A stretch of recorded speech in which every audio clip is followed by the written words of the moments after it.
왜 다들 한국을 찾는 거야? 그거 다 일본 문화 베낀 거 아니야? 여기 한 일본 여고생이 일장기를 들고 강경한 발언을 이어나가고 있습니다. 지금의 한국 문화는 일본의 산물이라며 자민당 국회의원인 아버지를 지지하고 나섰는데요. 일본이 너무나 자랑스럽다는 이 여고생에게 충격적인 사건이 일어났다고 합니다. 어떤 일이 일어났을까요? 오늘의 사연 만나보겠습니다. 안녕하세요. 제 이름은 야마모토 마유카입니다. 저는 도쿄 최고의 명문 여학교에 다니는 17살 여고생이에요. 하와이에서 10년을 살다가 최근에 일본으로 돌아왔죠. 영어, 일본어는 물론 프랑스어까지 구사할 수 있고 하버드, 예일 같은 아이비리그 대학들에서 러브콜을 받고 있어요. 제 아버지는 일본의 저명한 극우 정치인 야마모토 켄지입니다. 20년 동안 국회에서 일본의 자존심을 지키시는 분이죠. 위안부 문제는 날조됐다. 독도는 일본 땅이다 같은 발언으로 유명하시고 한국 문화의 열등함을 지적하시던 분이에요. 저 역시 아버지의 딸답게 한국이라는 나라는 항상 일본 밑이라고 생각하며 살았습니다. 일본 문화의 우수성을 알리는 게 제 사명이라 생각했고 하와이에서도 한국 문화는 일본 것을 베낀 저급한 모방작일 뿐이라고 주장했죠. 하지만 한국 때문에 저와 우리 가족의 인생이 송두리째 바뀌어 버렸습니다. 저는 아침마다 일본 국가나 기미가요를 들으며 하루를 시작했어요. 아버지는 늘 말씀하셨죠. 마유카, 넌 일본인이라는 걸 잊지 마라. 우리는 세계에서 가장 우수한 문화를 가진 민족이다. 그 말씀은 제게 큰 자부심이 되었습니다. 하와이의 학교에서는 제가 일본 문화를 알리는 작은 대사 같은 역할을 했어요. 처음에는 도시락을 보며 신기해하던 친구들에게 일본 요리의 철학을 설명해 주었죠. 우메보시는 단순한 절임이 아니야. 자연과 시간의 조화로 만들어진 일본의 지혜란다. 라고 말하면 친구들은 신기해했습니다. 그리고 저는 매주 일본어 스터디 모임을 열었어요. 처음에는 3명뿐이었지만 저는 포기하지 않고 꾸준히 일본의 우수성을 설파했죠. 한 달이 지나자 20명으로 늘었습니다. 문화제 때는 당당하게 다도 시연을 준비했어요. 차 한 잔을 대접하는데도 수백 년의 전통과 예절이 담겨있다는 걸 보여주고 싶었거든요. 저는 완벽한 자세로 차를 내리며 일본 문화의 품격을 설명했습니다. 주말이면 늘 유카타를 입고 다녔어요. 화려한 꽃무늬가 수놓아진 유카타를 입고 거리를 활보하면서 저는 일본 전통의 아름다움을 세상에 알리고 싶었죠. 당당한 걸음걸이로 일본의 기품을 보여주려 노력했어요. 특히 애니메이션 상영회를 열 때가 가장 자랑스러웠어요. 나루토와 원피스 같은 세계적인 작품들을 상영하면서 저는 일본 문화가 얼마나 대단한지 열정적으로 설명했죠. 우리의 애니메이션이 얼마나 뛰어난 스토리텔링과 작화를 가졌는지 제가 얼마나 자랑스러워하는지 모두에게 보여주고 싶었거든요. 하지만 한국 문화에 대해서만큼은 단호했습니다. 제 아버지는 국회에서 반한 발언으로 유명한 정치인이었고 저는 그런 아버지의 영향을 강하게 받았죠. K-팝이 화제가 될 때면 그건 일본 아이돌 문화의 모방작일 뿐이야 라고 잘라 말했습니다. 한국 문화를 좋아하는 친구들이 어떤 생각을 가지고 있던 상관없었어요. 제 말이 사실이니까요. 아버지의 역사 관련 발언들도 제게 깊은 영향을 미쳤습니다. 독도는 우리 땅이다. 위안부 문제는 조작됐다. 같은 말씀들을 들으며 자란 저는 그것을 절대적 진실로 받아들였죠. 저녁 식사 시간이면 아버지는 늘 한국에 대한 비판적인 시각을 심어주셨습니다. 그리고 전 방과 후에는 항상 일본 전통 예술을 연습했어요.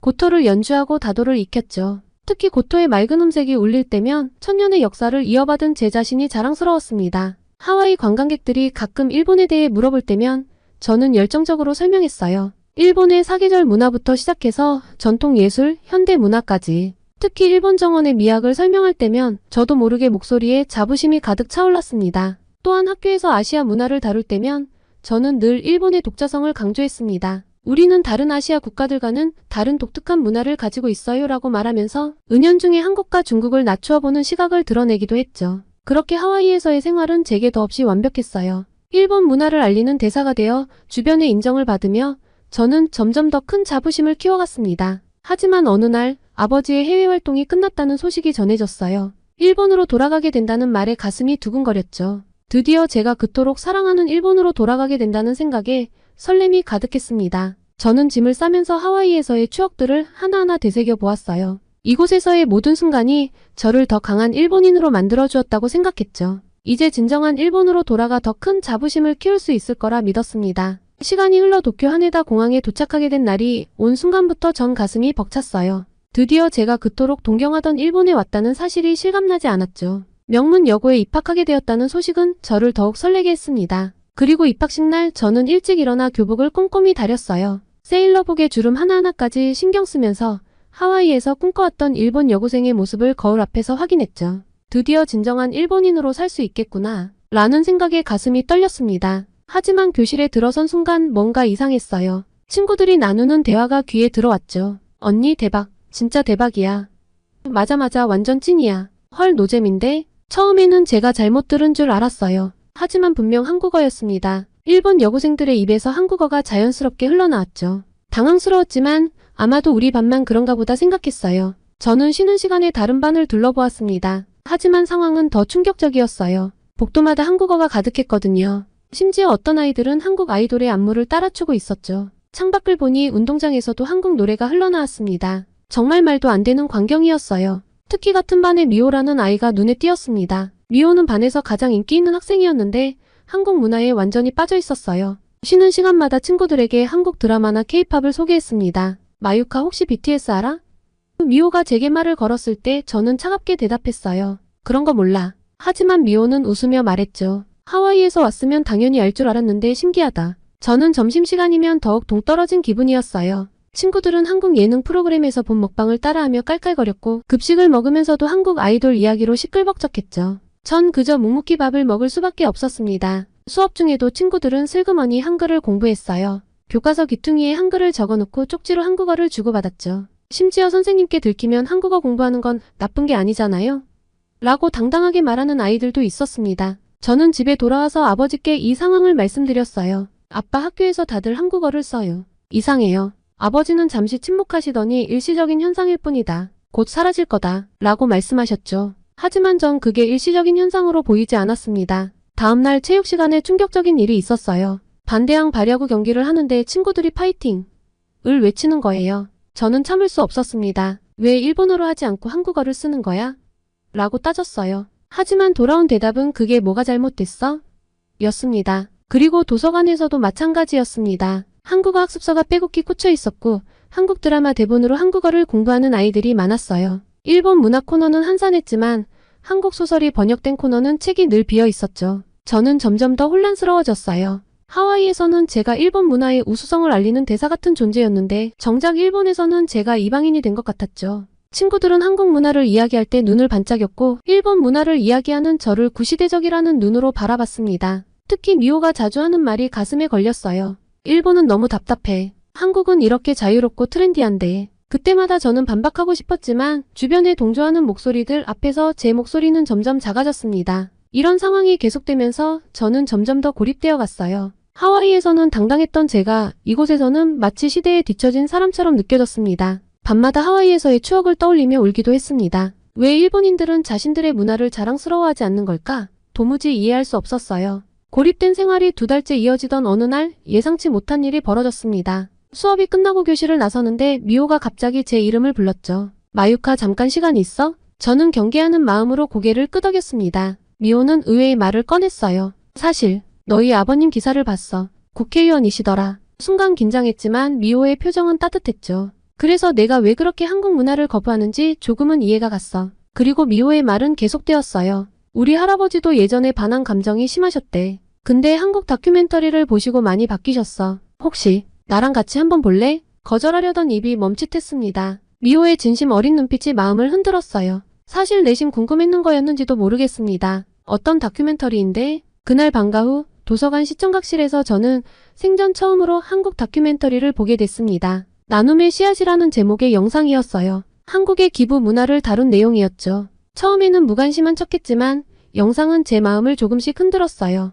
수재민을 돕기 위해 자발적으로 모인 청년들, 어려운 이웃을 위해 월급의 절반을 기부하는 직장인들, 그리고 세계 곳곳에서 봉사활동을 하는 한국인들의 모습이 펼쳐졌습니다. 특히 충격적이었던 건 2011년 동일본 대지진 당시 한국인들의 모습이었어요. 구호물품을 보내고 성금을 모으고 자원봉사자로 달려온 한국인들. 그들의 따뜻한 마음이 화면을 통해 전해져 왔죠. 이건 거짓말이야.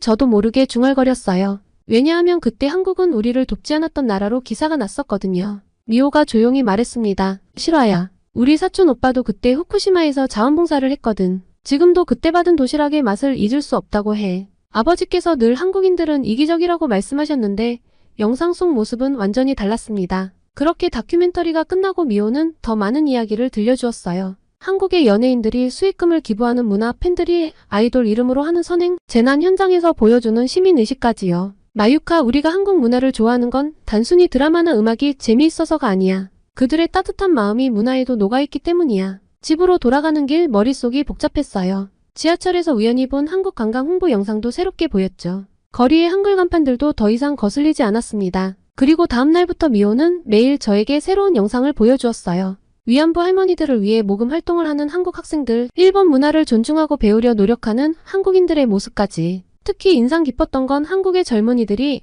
역사 문제를 다루는 태도였어요. 한국에 대해서 많은 외국인들이 놀라는 것들이 또 있는데요. 특히 사업을 위해 한국에 방문한 외국인들이 감탄하는 회사가 있다고 합니다. 독보적인 업계 1위이면서 고객 만족뿐 아니라 지역사회 환원까지 세상에 도움이 필요한 곳에 아낌없이 나눔과 봉사를 실천하고 있어 더욱 놀라움을 자아내는데요. 바로 신차 장기 렌트 및 리스 회사인 KS 오토플랜입니다. 차량 구매뿐 아니라 기존 차량 처분까지 원스톱으로 처리가 가능한 건 물론 항상 고객님께 듣고 고객님으로부터 답을 찾아 고객님께 돌려드리는 기업을 표방하는 만큼 렌트와 리스 시 중도 해지를 원하시는 경우 고객님이 최대한 페널티를 적게 가지고 가시도록 체계화된 승계 부서를 운영하고 있습니다. 사람을 최우선으로 생각하는 회사답게 처음 회사를 시작하던 그 마음 그대로 취약계층 아동과 시설의 지원을 아끼지 않는 KS 오토플랜. 따뜻한 심장을 가진 KS 오토플랜이 구독자 여러분들을 위해 특별한 혜택을 준비했습니다. 지금 고정 댓글을 클릭하시고 구독자분들만을 위한 특별한 혜택과 함께 이웃을 위한 나눔까지 실천해보세요. 이제 소유가 아닌 이용의 시대.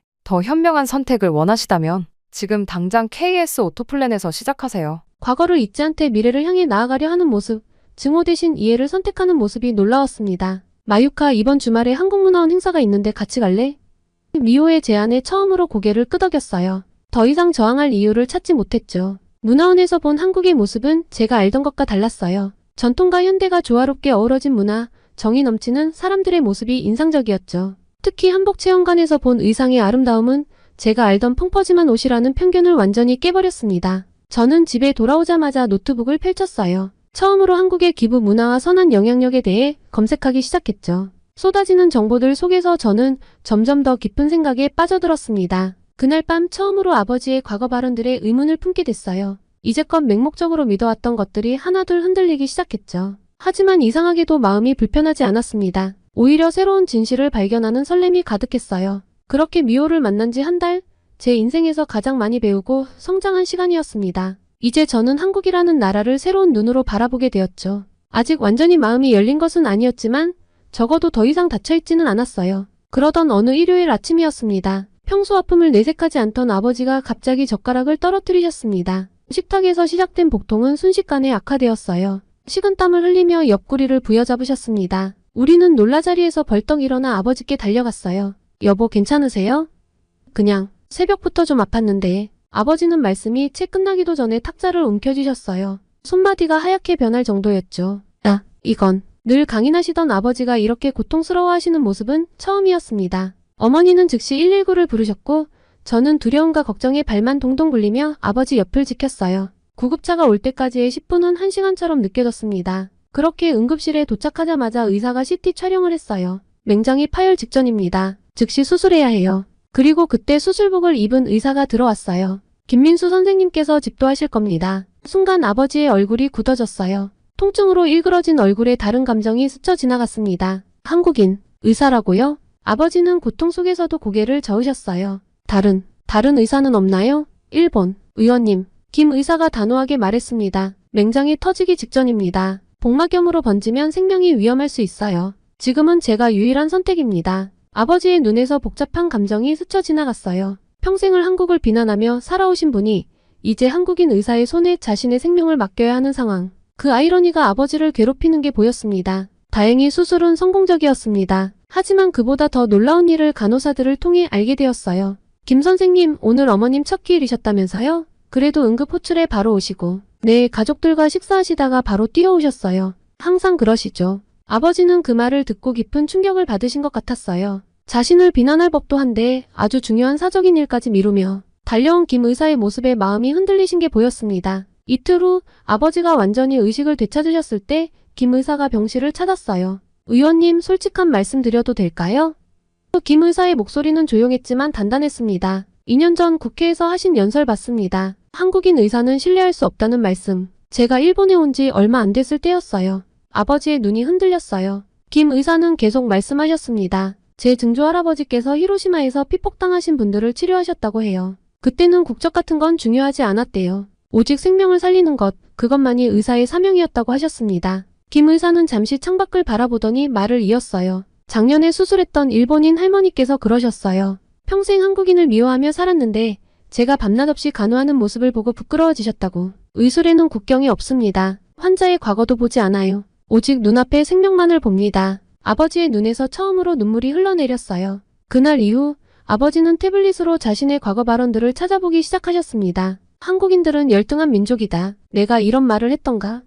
그 기사를 읽을 때마다 아버지의 손이 떨렸어요. 위안부 문제는 조작됐다. 독도는 우리 땅이다. 한국의 문화는 일본 문화의 저급한 모방일 뿐. 아버지는 깊은 한숨을 내쉬셨습니다. 특히 일본 대지진 때 한국의 구호 활동을 비난했던 발언을 보시고는 한참을 말씀을 못하셨어요. 당시 한국 의료진들이 보여준 헌신적인 모습들이 사진과 함께 실려 있었거든요.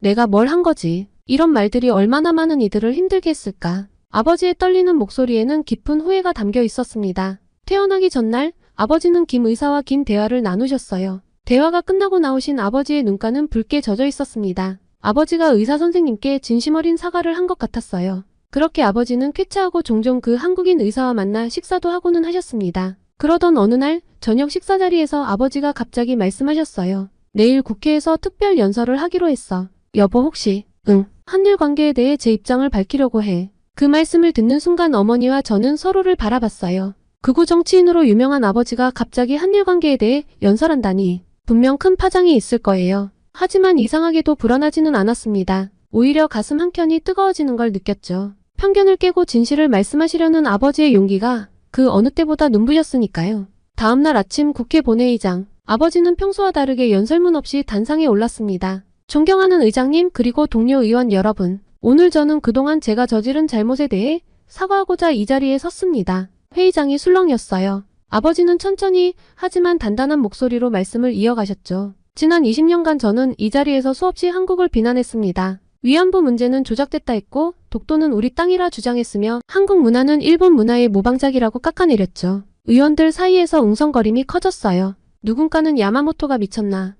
라고 소리쳤고 또 다른 누군가는 매국노 라고 외쳤죠. 하지만 아버지는 흔들리지 않으셨어요. 얼마 전 저는 놀라운 경험을 했습니다. 한국계 의사가 제 생명을 구해주었어요. 그분은 제가 평생 한국을 비난했다는 걸 알면서도 인간의 생명이라는 이유 하나만으로 최선을 다해주셨습니다. 아버지는 잠시 숨을 고르셨어요. 그분의 진심 어린 헌신을 통해 저는 깨달았습니다. K의료의 수준은 이미 세계적입니다. 우리가 서로 협력한다면 아시아의 의료기술을 한 단계 더 발전시킬 수 있을 것입니다. 문화 교류도 마찬가지입니다. 우리의 애니메이션과 그들의 K-팝이 만난다면 더 큰 시너지를 낼 수 있겠죠. 증오와 편견은 우리를 후퇴시킬 뿐입니다. 젊은 의원 몇몇이 조심스레 박수를 치기 시작했지만 대다수의 의원들은 차가운 시선을 보냈어요. 변명하지 마라.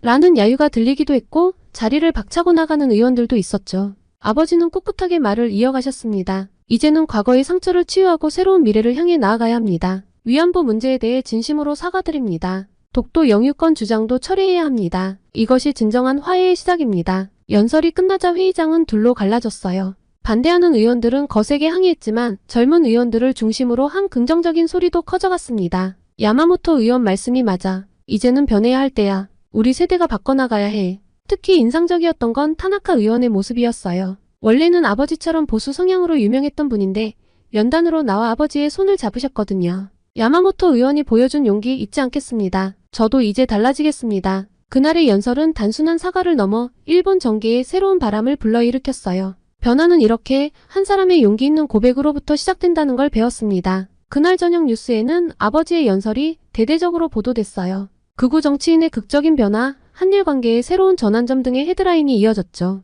다음 주 우리 학교 문화제에서 저도 큰 결심을 했어요. 한일 교류의 새로운 시작이라는 주제로 발표를 준비했습니다. 미호가 자료 수집을 도와주었고 발표 전날 밤새도록 연습했어요. 떨리는 마음으로 단상에 올랐습니다. 강당은 학생들과 학부모들로 가득 찼어요. 여러분, 저는 얼마 전까지 한국을 증오했습니다. 아니, 정확히는 한국을 모른 채 증오했죠. 그게 제가 배운 방식이었으니까요. 청중들 사이에서 작은 술렁임이 일었습니다. 하지만 제게 특별한 일이 있었습니다. 한국계 의사 선생님이 제 아버지의 생명을 구해주셨어요. 그분은 아버지가 평생 한국을 비난했다는 걸 알면서도 어떤 편견도 없이 최선을 다해주셨죠. 스크린에 김 의사 선생님의 병원 봉사활동 사진이 떴어요. 이것은 동일본 대지진 때의 모습입니다. 한국의 의료진들이 밤낮 없이 우리 이웃들을 돌봤어요. 그때 우리는 서로가 얼마나 가까운 존재인지 깨달았어야 했습니다. 목소리가 떨렸지만 계속 이어갔어요. 이제는 달라져야 해요. 증오가 아닌 이해로, 편견이 아닌 존중으로 서로를 바라봐야 합니다. 제 아버지께서 그러셨듯이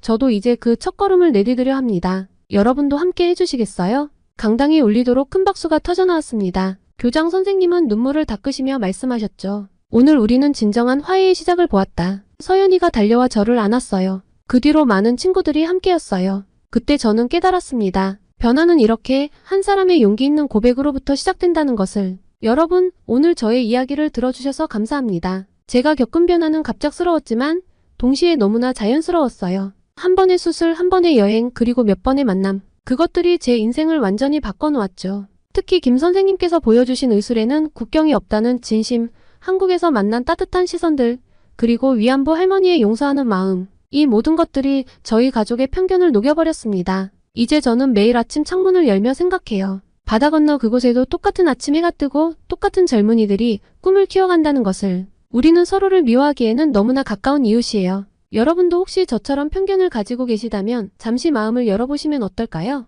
증오는 증오로 남지만 이해는 더 큰 이해를 낳는다는 걸 저는 이제 알게 되었으니까요. 마지막으로 이 이야기를 끝까지 들어주신 여러분께 진심으로 감사드립니다. 우리 모두가 변화의 시작이 될 수 있다고 믿습니다. 감사합니다. 한국이 태국인들을 희롱하다. 말도 안 되는 이 문구는 태국 기자가 쓴 기사의 헤드라인입니다. 현재 조회수가 1000만에 육박하며 댓글에는 한국 비난이 넘쳐나고 있다고 하는데요. 과거 한국이 일본인들에게 당한 것과 똑같은 짓을 하고 있는 한국은 절대로 용서받을 수 없다는 사람들이 늘어나며 가까스로 잦아들던 벤코리아 운동에 다시 장작을 넣었다고 합니다. 도대체 그녀의 기사가 어떻게 한국을 언급했길래 이토록 태국인들이 동조하고 있는 걸까요? 오늘의 사연 만나보겠습니다. 안녕하세요. 저는 방콕의 한 신문사에서 일하는 26세 기자 파이린입니다. 저희 아버지는 태국의 유명한 국제무역회사 CEO이시며 어머니는 태국 왕실과 가까운 명문 가문 출신이세요. 저희 가족은 방콕 중심가의 고급 주택가에 위치한 대저택에서 살고 있답니다. 물질적으로 부족한 것 없이 살아왔기에 저는 최고의 사립학교인 룰리아 파이에 다녔고 대학은 영국 옥스퍼드에서 졸업했어요. 매년 가족들과 함께 해외여행을 다니며 다양한 문화를 접할 수 있었죠. 풍족한 집안 사정 덕분에 저는 늘 금전적인 걱정 없이 원하는 공부와 경험을 할 수 있었습니다. 하지만 저는 이런 환경에 안주하지 않고 제 능력으로 세상에 기여하고 싶었어요. 그저 부모님 돈이나 쓰고 다니는 골빈 여자의 소리가 듣기 싫었거든요. 그래서 태국의 가장 저명한 신문사인 태국낫의 기자가 되어 사회의 목소리를 전하는 일을 선택했죠. 그런데 최근 한국 때문에 정말 엄청난 일을 겪었습니다. 제 인생의 터닝포인트라고 해도 될 만한 그런 사건이었죠. 방콕의 아침은 언제나 분주해요. 거리는 사람들과 차들로 북적이고 길가의 노점상들은 아침 식사를 준비하느라 바쁘죠. 저도 그 한복판을 지나 출근길에 올랐습니다. 평소와 다름없는 아침 같았지만 뭔가 달랐어요. 여러분도 아시겠지만 거리 곳곳에서 벤코리아 포스터가 눈에 띄었거든요. 사무실에 도착하자마자 편집장님이 저를 부르셨어요. 파이린, 최근 태국 내반한 감정에 대해 어떻게 생각해? 그 순간 머릿속이 복잡해졌죠. 글쎄요. 복잡한 문제 같아요. 태국인 추방이랑 한국 기업들의 태국 시장, 철수와 직원들의 대규모 해고 소식이 전해지면서 사람들의 감정이 격해졌어요. 편집장님은 고개를 끄덕이셨어요. 맞아. 이 문제에 대해 심층 취재를 해보는 게 어떻겠나? 현장의 목소리를 들어보고 싶어. 저는 망설임 없이 수락했습니다. 제 동생 아티차이가 한국의 대학교에서 유학 중이거든요. 네, 알겠습니다. 최선을 다해 취재하겠습니다. 그렇게 제가 첫 번째로 찾아간 곳은 한국 기업이 운영하는 공장 근처였어요. 그곳에서 일하는 노동자들을 만나 이야기를 들어보고 싶었거든요. 공장 앞에 도착하자 10여 명의 노동자들이 모여 있었는데 그들의 표정은 불안해 보였죠. 안녕하세요. 저는 태국낫 기자 파이린입니다. 현재 상황에 대해 어떻게 생각하시나요? 제 질문에 한 노동자가 입을 열었어요. 우리는 불안합니다. 인도에서 일어난 파업 소식을 들었어요. 우리도 임금 인상을 요구해야 하지 않을까 고민 중이에요. 다른 노동자도 끼어들었죠. 맞아요. 한국 기업들이 하나둘씩 떠나고 있는데 우리 일자리는 어떻게 될지 모르겠어요. 그들의 이야기를 들으며 마음이 무거워졌어요. 이건 단순한 경제 문제가 아니라 사람들의 삶과 직결된 문제라는 걸 실감했죠. 그런데 취재를 마치고 돌아오는 길에 문득 아버지 생각이 났어요. 아버지도 한국 기업들과 거래를 많이 하시는데 이런 상황이 아버지의 사업에도 영향을 미치지 않을까 걱정되더라고요. 집에 돌아와서 본 아버지의 표정이 역시 어두웠어요. 파이린 회사 사정이 안 좋아. 아버지의 말씀에 가슴이 철렁 내려앉았어요. 무슨 일이에요, 아빠? 아버지는 한숨을 쉬셨어요. 한국 기업들과의 거래가 줄어들면서 회사 매출이 급감했어. 이대로 가다간 직원들 월급도 주기 힘들 거야. 그 순간 제가 취재했던 노동자들의 얼굴이 떠올랐어요. 그들도 우리 가족도 모두가 이 상황의 피해자라는 생각이 들었죠. 아빠, 제가 이 문제에 대해 취재 중이에요. 어떻게든 해결책을 찾아볼게요. 제 말에 아버지는 쓴웃음을 지으셨어요. 고맙다, 파이린. 하지만 이건 그리 간단한 문제가 아니야. 다음날 저는 더 열심히 취재에 임했어요. 한국 기업 관계자들도 만나보고 경제 전문가들의 의견도 들어봤죠. 모두가 입을 모아 이야기했어요. 이건 단순히 한국과의 문제가 아니라 글로벌 경제의 연쇄 반응이라고요. 한 전문가는 이렇게 말했어요. 벤코리아 운동은 표면적인 현상일 뿐입니다. 더 깊은 곳에는 경제적 불평등, 문화적 차이, 그리고 상호 이해의 부족이 자리 잡고 있죠. 취재를 마치고 기사를 쓰면서 많은 생각이 들었어요. 이 상황을 어떻게 해결할 수 있을까? 양국 간의 이해를 높이고 협력을 강화하는 방법은 없을까? 그리고 무엇보다 이 상황으로 인해 고통받는 사람들을 어떻게 도울 수 있을까? 저는 기사를 마무리하고 편집장님께 제출했어요. 편집장님은 기사를 찬찬히 읽어보시고 말씀하셨죠. 좋은 기사야, 파이린. 하지만 이건 시작에 불과해. 이 문제는 앞으로도 계속 지켜봐야 할 거야. 저는 고개를 끄덕였어요. 네, 알겠습니다. 계속해서 취재하고 보도하겠습니다. 퇴근길에 주변을 둘러보니 거리의 벤코리아 포스터들이 더욱 선명하게 보였어요. 이제 그 포스터들이 단순한 종이가 아니라 수많은 사람들의 삶과 연결되어 있다는 걸 알게 됐으니까요. 무거운 발걸음으로 집에 도착했는데 제 동생 아티차이에게서 전화가 왔어요. 누나, 나 정말 한국에서 계속 공부하고 싶어. 어떻게 안 될까? 아티차이의 목소리에서 절박함이 느껴졌죠. 아티차이야, 지금은 상황이 많이 어려워. 조금만 기다려줘. 전화를 끊고 나니 마음이 더 무거워졌어요. 그리고 이날은 한국 기업에서 일하는 태국 노동자들과의 인터뷰가 예정되어 있던 날이었어요. 출근길에 커피를 사면서 신문 가판대를 지나쳤는데 벤코리아 관련 기사가 일면을 장식하고 있더라고요. 이 문제가 얼마나 심각하게 지속되고 있는지 다시 한번 실감했죠. 전 회사에 도착해서 바로 인터뷰 장소로 향했어요. 그곳에서 만난 노동자들의 표정은 복잡해 보였는데 한 노동자가 말을 꺼냈죠. 우리도 처음엔 벤코리아 운동에 동참하려고 했어요. 하지만 곰곰이 생각해보니 그게 과연 옳은 일인지 모르겠더라고요. 우리 일자리도 위험해질 수 있잖아요. 이어서 다른 노동자도 의견을 덧붙이더라고요. 맞아요. 한국 기업들이 철수하면 우리는 어디서 일하나요? 임금 인상을 요구하고 싶지만 그러다 회사가 문을 닫으면 어쩌죠? 그들의 말을 들으며 이 문제가 얼마나 복잡하고 미묘한지 다시 한번 깨달았어요. 노동자들의 불안과 걱정, 그리고 그들이 처한 딜레마를 어떻게 하면 잘 전달할 수 있을지 고민했죠. 기사를 쓰면서 문득 든 생각이 있었어요. 이 문제의 해결책은 어쩌면 우리 모두의 이해와 협력에서 시작될 수 있지 않을까? 그날 저녁 저는 집에 돌아와 가족들과 이야기를 나눴어요. 아버지는 여전히 걱정스러운 표정이었죠. 파이린, 내 기사 읽었다. 잘 썼더구나. 하지만 이 상황이 쉽게 해결될 것 같진 않아. 어머니는 한숨을 쉬셨어요. 하지만 저는 포기하지 않고 말했죠. 제가 기자로서 할 수 있는 일이 있을 거예요. 양국의 상황을 객관적으로 보도하고 서로를 이해할 수 있는 기회를 만들어 보겠습니다. 그런데 갑자기 스마트폰에 알림이 왔어요. 태국 최대 뉴스 앱에서 보낸 속보였는데 이상하게 보기 전부터 긴장이 됐어요. 한국 대기업 태국 시장 철수 선언, 수천 명 실직 위기. 이럴 수가. 순간 머리가 멍해졌어요. 얼마 전부터 이런 소문이 돌긴 했지만 설마 정말일 거라고는 생각하지 않았거든요. 서둘러 뉴스를 확인해보니 상황은 생각보다 더 심각해 보였어요. 여러 한국 대기업들이 동시에 태국 시장 철수를 선언했고 이로 인해 수많은 태국인 직원들이 일자리를 잃게 될 상황이라고 하더라고요. 다음날 출근을 할 때 둘러본 주변은 분위기가 심상치 않았어요. 거리 사람들의 표정이 어둡고 여기저기서 흥분한 목소리가 들려왔죠. 버스 안에서도 승객들이 이 소식에 대해 열띤 토론을 하고 있었어요. 어떻게 이럴 수가 있지? 우리를 무시하는 거야. 이제 어떻게 살아가야 하나? 회사에 도착하자마자 편집장님이 저를 불렀어요. 파이린, 큰일 났어. 한국 기업들의 태국 시장 철수로 인해 대규모 시위가 계획되고 있대. 지금 당장 현장으로 가서 취재해와. 저는 고개를 끄덕이고 바로 현장으로 향했죠. 시내 중심가에 도착하니 이미 수백 명의 사람들이 모여 있었어요. 그들은 한국 기업은 나가라. 우리의 일자리를 돌려달라. 와 같은 구호를 외치고 있었죠. 현수막에는 벤코리아라는 문구가 크게 적혀 있었어요. 이게 바로 벤코리아 운동의 시작이었던 거예요. 저는 곧바로 시위대 속으로 들어가 취재를 시작했어요. 한 시위 참가자가 말했죠. 우리는 몇 년 동안 한국 기업을 위해 열심히 일했어요. 그런데 이렇게 갑자기 우리를 버리다니 너무 비인간적이에요. 그리고 다른 참가자는 이렇게 말했어요. 이제 한국 제품은 절대 사지 않을 거예요. 우리 태국 제품으로 충분해요. 시위 현장을 취재하고 있는데 갑자기 한 무리의 사람들이 근처의 한국 제품 판매점으로 향하는 걸 봤어요. 갑자기 놀랄만한 광경이 벌어졌어요.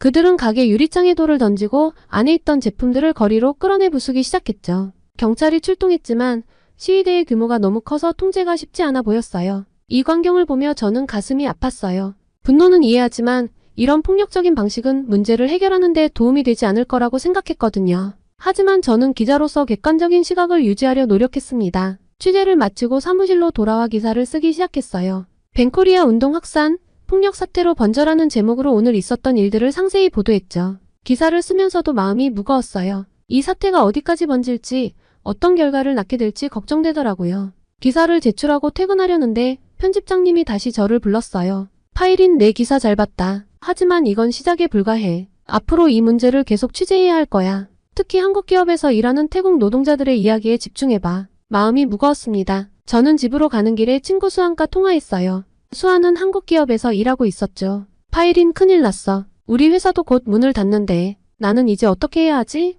수환의 목소리에서 불안과 공포가 느껴져 저도 덩달아 심장이 철렁 내려앉았습니다. 수환 너무 걱정하지 마. 만나서 이야기 좀 할까? 저는 곧바로 수환과 만나 이야기를 나눴어요. 수환이 눈물을 글썽이며 말했죠. 우리는 정말 열심히 일했어. 그런데 이렇게 갑자기 배신이라니. 나뿐만 아니라 많은 동료들이 큰 충격을 받았어. 이야기를 들으며 이번 사태가 개인의 삶에 얼마나 큰 영향을 미치는지 실감할 수 있어 착잡했습니다. 그날 오후 저는 한국 기업 관계자와 인터뷰를 했어요. 그는 아주 조심스럽게 말을 이어갔죠. 우리도 이런 결정을 내리고 싶지 않았습니다. 하지만 글로벌 경제 상황과 본사의 정책 변화로 인해 어쩔 수 없었어요. 우리는 최선을 다해 직원들을 지원하고 있습니다. 짧은 인터뷰를 마치고 나오는데 회사 앞에서 시위가 벌어지고 있더라고요. 노동자들이 모여 우리의 일자리를 지켜달라고 외치고 있었죠. 그들의 절박한 목소리를 들으며 이 문제가 얼마나 복잡하고 해결하기 어려운지 다시 한번 깨달았어요. 집에 돌아와 여전히 어두운 아버지의 얼굴을 마주했습니다. 파일인 우리 회사도 어려워지고 있어.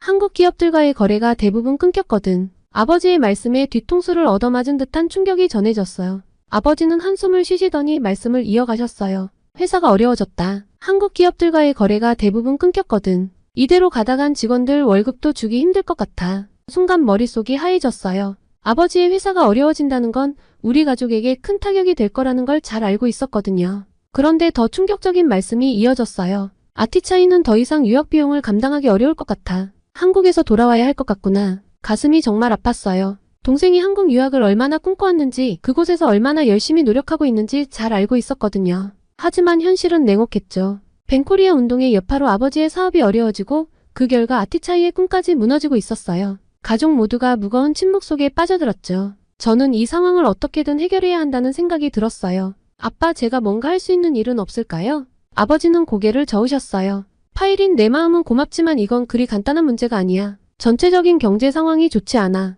우리 회사뿐만 아니라 다른 많은 기업들도 어려움을 겪고 있어. 아버지의 말씀에 무력감이 밀려왔어요. 그런데 문득 아티차이가 걱정됐어요. 한국에서 공부하고 있는 동생에게 이런 상황이 어떤 영향을 미칠지 궁금했거든요. 저는 방으로 들어와 바로 아티차이에게 전화를 걸었습니다. 아티차이야, 괜찮아? 학교에서 어려움은 없어? 그런데 아티차이의 목소리가 떨리는 것 같았어요. 누나, 사실 좀 힘들어. 친구들이 갑자기 나를 조금씩 피하기 시작했어. 전처럼 대하는 게 아닌 것 같아. 가슴이 아팠어요. 이 상황이 동생의 학업에까지 영향을 미치고 있다는 사실에 화가 났죠. 아티차이야, 너무 걱정하지 마. 누나가 어떻게든 방법을 찾아볼게. 내가 계속 한국에서 공부할 수 있도록 최선을 다할게. 하지만 회사에서 또 다른 충격적인 소식을 듣게 됐어요. 한국의 대기업들이 태국에서의 사업을 더욱 축소하거나 완전히 철수하려는 움직임이 있다는 거였죠. 이대로라면 아버지의 회사는 물론이고 많은 태국 사람들의 일자리가 위험해지게 돼요. 이 사건에 대한 취재를 위해 저는 경제 전문가를 만났어요. 그는 이렇게 말했습니다. 이 상황은 단순히 한국과 태국의 문제가 아닙니다. 글로벌 경제의 변화, 각국의 정책 변화 등 복잡한 요인들이 얽혀 있어요. 하지만 분명한 건 이대로 가다간 양국 모두에게 손해라는 거죠. 전문가의 말을 들으며 생각했어요. 어떻게 하면 이 상황을 개선할 수 있을까? 양국 간의 이해를 높이고 협력을 강화하는 방법은 없을까? 그리고 무엇보다 이 상황으로 인해 고통받는 사람들을 어떻게 도울 수 있을까? 그런데 그때 문득 아이디어가 떠올랐어요. 양국의 시민들이 직접 소통할 수 있는 플랫폼을 만들면 어떨까? 서로의 문화와 상황을 이해하고 오해를 풀 수 있는 공간 말이에요. 이 아이디어를 내일 편집장님께 제안해봐야겠다고 생각했죠. 저는 다음날 사무실에 도착하자마자 편집장님을 찾아갔어요. 편집장님, 제안 드릴 게 있습니다. 한국과 태국 시민들이 직접 소통할 수 있는 온라인 플랫폼을 만들면 어떨까요? 서로를 이해하고 오해를 풀 수 있는 공간이 필요할 것 같아요. 편집장님은 잠시 생각에 잠기셨다가 말씀하셨어요. 좋은 아이디어야 파이린. 과열되긴 딱 좋겠지만 쉽지 않을 거야. 지금 사람들의 감정이 격해져 있어서 말이야. 박 터지는 장이 될 거야. 저는 고개를 끄덕였지만 포기하고 싶지 않았어요. 그래도 시도해볼 가치가 있지 않을까요? 작은 변화라도 만들어낼 수 있다면 의미 있을 것 같아요. 편집장님은 잠시 고민하시더니 결정을 내리셨어요. 좋아, 한번 해보자. 하지만 조심해야 해. 이 상황을 더 악화시키지 않도록 주의해야 할 거야. 저는 기쁜 마음으로 고개를 끄덕였어요. 네, 알겠습니다. 최선을 다하겠습니다. 그날 오후 저는 온라인 플랫폼 구축을 위한 계획을 세우기 시작했어요. 어떤 내용을 담을지, 어떻게 사람들의 참여를 유도할지 고민했죠. 이 과정에서 저는 한국에서 공부하고 있는 태국 유학생들과 태국에서 일하고 있는 한국인들의 이야기를 들어보기로 했어요. 첫 번째로 접촉한 사람은 한국에서 3년째 공부 중인 태국 유학생 수파콘이었어요. 영상회의에서 그는 이렇게 말했죠. 처음엔 정말 힘들었어요. 언어 장벽도 있었고 문화 차이도 컸죠. 하지만 시간이 지나면서 한국 친구들도 생기고 한국 문화를 이해하게 됐어요. 지금은 양국을 모두 사랑해요. 다음으로 만난 사람은 태국에서 5년째 일하고 있는 한국인 회사원 김민수 씨였어요. 태국 사람들의 따뜻함과 친절함에 반해서 여기서 계속 살고 싶어요. 물론 가끔은 문화 차이 때문에 어려움을 겪기도 하지만 그건 극복할 수 있는 문제라고 생각해요. 그들의 이야기를 들으며 희망이 생겼어요. 서로를 이해하고 존중한다면 우리는 이 위기를 극복할 수 있을 거예요. 이 생각을 바탕으로 온라인 플랫폼의 콘텐츠를 구성하기 시작했죠. 저는 곧장 집에 돌아와 가족들에게 이 소식을 전했어요. 아빠, 엄마, 제가 새로운 프로젝트를 시작했어요. 한국과 태국 사람들이 서로 이해할 수 있는 온라인 공간을 만들려고 해요. 아버지는 걱정스러운 표정으로 말씀하셨죠. 파이린, 너의 열정은 이해하지만 조심해야 해. 이런 민감한 시기에 잘못하다간 더 큰 문제가 생길 수도 있어. 아버지 말씀은 틀린 말이 아니에요. 저는 고개를 끄덕였어요. 네, 아빠. 조심하겠습니다. 하지만 이대로 가만히 있을 순 없어요. 작은 변화라도 만들어내고 싶어요. 어머니는 따뜻한 미소를 지으시며 말씀하셨죠. 파이린, 내가 하고 싶은 대로 해보렴. 우리는 항상 내 편이야. 그날 밤 아티차이에게 전화를 걸었어요. 아티차이야, 누나가 새로운 프로젝트를 시작했어. 한국과 태국 사람들이 서로 이해할 수 있는 온라인 공간을 만드는 거야. 내 생각은 어때? 아티차이의 목소리가 조금 밝아진 것 같았어요. 정말? 누나, 그거 정말 좋은 생각 같아. 제가 사이트 생기면 나도 꼭 알려줘. 그렇게 제가 제안한 온라인 플랫폼 태국 한국 브릿지가 오픈되었습니다. 주변 전문가들과 함께 협력해 탄생시켰죠. 과연 사람들의 반응이 어떨지, 이 플랫폼이 정말 도움이 될 수 있을지 긴장되면서도 기대됐어요. 출근길에 오르며 곰곰이 생각했어요. 이 플랫폼이 성공하면 아티차이의 유학 문제도 해결할 수 있지 않을까? 하지만 동시에 불안감도 밀려왔죠. 만약 실패하면 어쩌지? 상황을 더 악화시키면 어떡하지? 사무실에 도착하자마자 컴퓨터를 켰어요. 플랫폼에 첫 게시물을 올렸죠. 안녕하세요, 여러분. 이곳은 태국과 한국 사람들이 서로를 이해하고 소통할 수 있는 공간입니다. 여러분의 이야기를 들려주세요. 잠시 후 첫 댓글이 달렸어요. 한국에서 온 유학생이었죠. 저는 태국에서 공부하고 있는 한국 학생입니다. 최근 상황 때문에 학교에서 따돌림을 당하고 있어요. 어떻게 해야 할까요? 그 댓글을 읽는 순간 가슴이 아팠어요. 아티차이가 겪고 있는 일과 너무나 비슷했거든요. 댓글을 달았어요. 정말 힘든 상황이군요. 하지만 포기하지 마세요. 우리가 함께 이 어려움을 극복할 수 있을 거예요. 그리고 얼마 지나지 않아 태국 학생들의 응원 댓글이 이어졌어요. 우리가 도와줄게요. 함께 힘을 모아요. 이런 반응을 보며 희망이 생겼어요. 점심시간 편집장님이 저를 부르셨어요. 파이린, 내 플랫폼 잘 보고 있어. 좋은 시도야. 하지만 조심해야 해. 민감한 주제들이 많이 올라올 텐데 어떻게 관리할 건지 잘 생각해봐. 저는 고개를 끄덕였어요. 네, 알겠습니다. 최선을 다해 중립적인 입장을 유지하면서 소통을 도모하겠습니다. 긴장이 됐지만 저는 책임감과 사명감을 가지고 있었어요. 그리고 기사를 쓰기 시작했어요. 한국 기업과 태국 노동자, 서로의 입장 들어보기라는 제목으로 오늘 들은 이야기들을 정리했죠. 기사를 쓰면서 생각했어요. 어떻게 하면 양측의 입장을 공정하게 전달할 수 있을까? 어떻게 하면 해결책을 찾는 데 도움이 될 수 있을까? 집에 도착하자 아버지가 기다리고 계셨어요. 파이린, 내 플랫폼 봤다. 정말 대단해. 하지만 걱정되는 건 사실이야. 아버지의 눈에서 걱정과 자부심이 동시에 보였어요. 내가 이 일을 하면서 위험해지진 않을까 걱정돼. 저는 아버지를 안심시켰어요. 아빠, 걱정 마세요. 저는 그저 사람들이 서로 이해할 수 있는 공간을 만들고 싶을 뿐이에요. 폭력이나 극단적인 행동을 조장하지 않을 거고 오히려 갈등을 풀어나가는 곳이 될 거예요. 저녁 식사 후 아티차이에게 전화를 걸었어요. 아티차이야, 오늘은 어땠어? 아티차이의 목소리가 조금 밝아진 것 같았어요. 누나, 오늘은 좀 나았어. 한국 친구 하나가 저를 도와줬어. 누나의 플랫폼 이야기를 들었대. 진짜 고마워. 전화를 끊고 나서 가슴이 따뜻해지는 걸 느꼈어요. 작은 변화지만 분명 희망은 있다고 생각했죠. 그러던 어느 날 저는 우연히 한국교민회의 봉사활동을 보게 됐어요. 그들은 태국 노인들을 위해 무료 진료소를 운영하고 있었는데 지금 상황에서도 이어가는 봉사라니 의아했어요. 호기심에 가까이 가보니 한 한국인 남자 의사가 눈에 띄었습니다. 안녕하세요. 저는 기자 파이린입니다. 이런 활동을 하시는 이유가 궁금한데요. 그는 미소를 지으며 대답했어요. 나름 유창한 영어였죠. 안녕하세요. 저는 김민준이라고 합니다. 우리가 태국에서 받은 사랑을 조금이나마 돌려주고 싶어서 이런 활동을 하고 있어요. 김민준 씨와 이야기를 나누는데 마음이 평온해졌어요. 그러다 문득 아이디어가 떠올랐어요. 그의 이야기를 플랫폼에 소개하면 어떨까? 한국인들의 선한 영향력을 보여줄 수 있을 것 같았거든요. 김 선생님, 혹시 저희 온라인 플랫폼에 인터뷰를 해주실 수 있을까요? 선생님의 이야기가 양국관계 개선에 도움이 될 것 같아요. 김민준 씨는 기꺼이 동의해 주셨습니다. 사무실에 도착해서 바로 김민준 씨의 인터뷰 기사를 작성했어요. 한국인 의사, 태국에서 사랑을 나누다라는 제목으로 그의 봉사활동과 태국에 대한 애정을 소개했죠. 이 기사를 플랫폼에 올리자 많은 사람들이 긍정적인 반응을 보였어요. 이런 분들이 계시다니 감동이에요. 우리도 한국인들에게 더 따뜻하게 대해야겠어요. 이런 댓글들을 보며 조금이라도 서로의 마음이 통한 것 같아 기뻤어요. 그리고 전 앞으로 양국의 청년들이 직접 만나 대화를 나눌 수 있는 오프라인 행사도 계획하고 있었고요. 그날 저녁 집에 돌아와 보니 아버지가 TV 앞에서 한숨을 쉬고 계셨어요. 뉴스에서는 한국 기업의 추가 철수 소식이 나오고 있었죠. 파일인 이대로 가다간 우리 회사도 버티기 힘들 것 같아. 아버지의 말씀에 가슴이 아팠어요. 하지만 저는 희망을 놓지 않았어요. 아빠 걱정 마세요. 제 플랫폼을 통해 조금씩 변화가 일어나고 있어요. 물론 이거 하나로 당장 해결되는 건 없겠죠. 시간이 걸리겠지만 반드시 상황이 나아질 거예요.